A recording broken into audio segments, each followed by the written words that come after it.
Hello friends, welcome to my channel जय माता दी। इस वीडियो में आज मैं आपके साथ शेयर कर रही हूँ मकर संक्रांति पर सूर्य भगवान की पूजा विधि। मकर संक्रांति पर सूर्य भगवान की पूजा का विशेष महत्व होता है। भगवान सूर्य की पूजा उस समय करनी चाहिए जिस समय सूर्य उदय हो रहा होता है। वैसे तो हम सभी सूर्य भगवान की पूजा प्रतिदिन करते हैं, लेकिन ऐसा माना जाता है जब हम उदय होते हुए सूर्य को अर्घ्य देते हैं तो व्यक्ति का सोया हुआ भाग्य भी सूर्य की तरह चमकने लगता है। वैसे भी मकर संक्रांति के दिन जल्दी स्नान करने का और जल्दी दान करने का विशेष महत्व होता है। इस दिन भगवान सूर्य अपने पुत्र शनिदेव से मिलने के लिए जाते हैं और सूर्य भगवान धनु राशि से निकलकर मकर राशि में प्रवेश करते हैं। वैसे भी सूर्य को सभी नवग्रहों का राजा माना जाता है। मकर संक्रांति पर भगवान सूर्य के साथ साथ शनिदेव की भी पूजा की जाती है। भगवान सूर्य की यह पूजा आप अपने घर के आंगन से, अपने घर की छत से और घर की बालकनी से भी यह पूजा कर सकते हैं। तो फ्रेंड्स, आइए जान लेते हैं सबसे पहले हम भगवान सूर्य की पूजा सामग्री क्या है। सबसे पहले मैंने ली है तिल से बनी हुई मिठाई। इस दिन भगवान सूर्य को तिल से बनी हुई मिठाई का विशेष रूप से भोग लगाया जाता है। और उसके बाद हमने ली है चंदन, रोली, हल्दी और कुमकुम। ये सभी चीजें भगवान सूर्य को हम अर्पित कर सकते हैं सूर्य भगवान की पूजा में। उसके बाद हम लेंगे कुछ पुष्प। पुष्प में आप गेंदा के पुष्प ले सकते हैं, गुलाब के पुष्प ले सकते हैं, गुड़हल के पुष्प ले सकते हैं। अब हमें लेना है जल का एक कलश भगवान सूर्य को अर्घ्य देने के लिए। ये कलश आप पीतल का भी ले सकते हैं और तांबे का भी ले सकते हैं। साथ ही हमें एक थाली चाहिए जिसमें हम भगवान सूर्य को जल अर्पित करेंगे। दीपक जलाने के लिए हमें एक माचिस लेनी है, धूप बत्ती लेनी है भगवान सूर्य को धूप दीप दिखाने के लिए। साथ ही घी का बना हुआ एक दीपक लेना है। यदि आप घी का दीपक नहीं ले सकते हैं तो आप तिल के तेल का भी दीपक जला सकते हैं। हमें कुछ अच्छत चाहिए सूर्य भगवान को अर्पित करने के लिए। एकादशी की पूजा को छोड़कर सभी पूजाओं में अच्छत का विशेष महत्व होता है। अब हमने जो ये थाली ली है इसमें हम भगवान सूर्य देव की आकृति बना लेंगे। क्योंकि सूर्य भगवान हमसे हजारों किलोमीटर दूर होते हैं, तो उनकी आकृति को इस तरह से हम किसी थाली में बना सकते हैं। आप कांसे की थाली ले सकते हैं, पीतल की थाली ले सकते हैं। यदि आपके पास कांसे की पीतल की थाली ना हो तो आप स्टील की थाली में भी यह आकृति बना सकते हैं। सूर्य भगवान की आकृति बनाना बहुत ही सरल होता है। एक हमको गोला बनाना है, भगवान की दो आंखें बनानी है और इस तरह से भगवान की स्माइल बनानी है। और जो सूर्य भगवान में किरणें निकली होती हैं जिससे सारे संसार को प्रकाश मिलता है, वह किरणें भी हम भगवान के आसपास इस तरह से निकाल देंगे। तो देखिए हमारे सूर्य भगवान बनकर तैयार हो चुके हैं। और हमने जो जल का लोटा लिया है इस पर भी हम थोड़ी सी कुमकुम और हल्दी लगा देंगे। उसके बाद चलिए अब सूर्य भगवान की हम पूजा कर लेते हैं।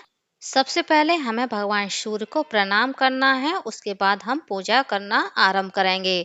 तो देखिए यदि आपके यहाँ सूर्य भगवान दिखाई नहीं दे रहे हैं, बादलों में छुपे हैं, तब भी आप यह पूजा कर सकते हैं। क्योंकि सूर्य भगवान यदि नहीं निकलेंगे तो दिन ही नहीं होगा। दिन निकला है तो इसका मतलब है सूर्य भगवान उदित हो गए हैं। तो हमें सबसे पहले जहाँ पर पूजा करनी है उस जगह को हम जल से साफ कर लेंगे और एक स्वास्तिक का चिन्ह बना लेंगे। किसी भी पूजा में स्वास्तिक का चिन्ह बनाना बहुत ही शुभ होता है। जब आप स्वास्तिक का चिन्ह बनाते हैं तो आपको भगवान गणेश की अलग से स्थापना करने की जरूरत नहीं होती है। भगवान गणेश के साथ साथ सभी देवी देवताओं का स्वास्तिक में आवाहन होता है। अब हम स्वास्तिक की भी पूजा कर देंगे, थोड़े से अच्छा चढ़ा देंगे, थोड़े से पुष्प अर्पित कर देंगे।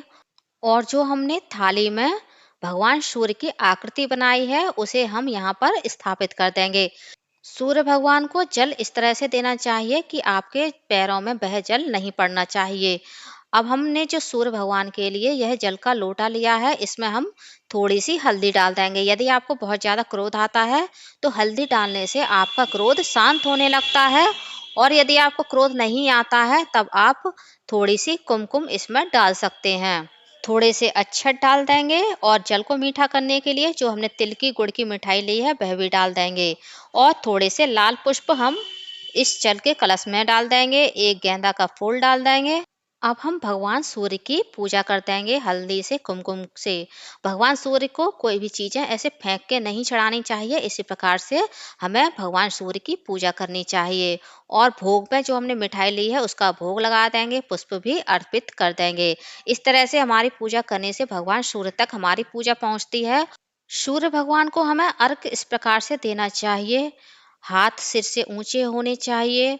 और सूर्य भगवान को जो हम जल चढ़ाते हैं, तो सूर्य भगवान की रोशनी उस जल की धारा में से हमारे ऊपर आनी चाहिए। हमें उसी जल की किरणों का दर्शन करना चाहिए। इस प्रकार से हम भगवान सूर्य को मंत्र बोलते हुए जल अर्पित करेंगे। ओम सूर्याय नमः, ओम सूर्याय नमः, ओम सूर्याय नमः। भगवान सूर्य को जल अर्पित करते हुए आपको भगवान सूर्य का कोई ना कोई मंत्र अवश्य मन में जाप करना चाहिए।